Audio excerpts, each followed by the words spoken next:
Katika dunia ya leo, watu wengi wanaamini kuwa pesa ndiyo ufunguo wa furaha. Wengine wanajitahidi mchana na usiku, wakiamini kwamba siku wakipata utajiri mkubwa maisha yao yatakuwa kamili bila huzuni wala matatizo.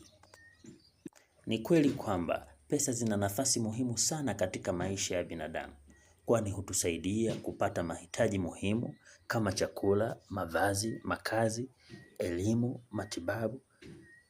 Pamoja na umuhimu wake mkubwa, pesa pekee haziwezi kumpa mwanadamu furaha ya kweli na amani ya moyo.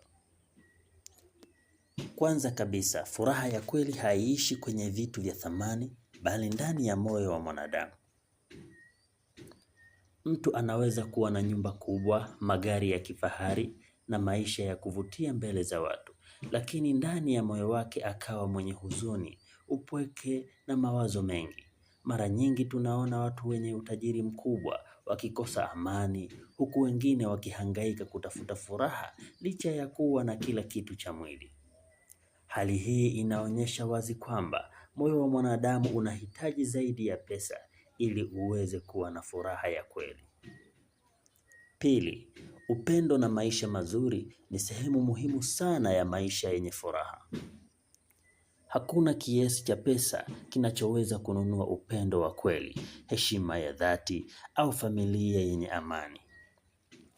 Mtu anaweza kuwa maskini lakini akaishi kwa furaha kwa sababu ana watu wanaomjali na kumpenda kwa moyo wa kweli.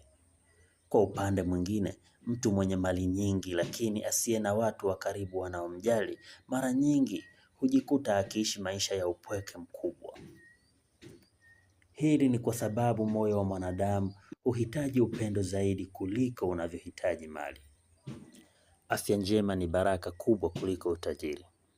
Kuna watu wenye pesa nyingi lakini hawawezi kufurahia maisha yao kutokana na magonjwa, msongo wa mawazo au kukosa usingizi wa amani. Wengine hutumia mali zao zote wakitafuta afya walioipoteza. Afya nzuri na utulivu wa akili vina thamani kubwa ambayo pesa haziwezi kununua moja kwa moja. Vile vile furaha inayotokana na mali huwa ya muda mfupi. Mtu anaponunua simu mpya au nyumba nzuri hujisikia furaha kwa muda. Lakini baada ya muda mfupi huzoea vitu hivyo na kuanza kutamani vingine vikubwa zaidi. Tamaa ya mwanadamu huwa haina mwisho. Ndivyo maana watu wengi wenye utajiri mkubwa bado huendelea kutafuta zaidi kana kwamba hawajawahi kuridhika.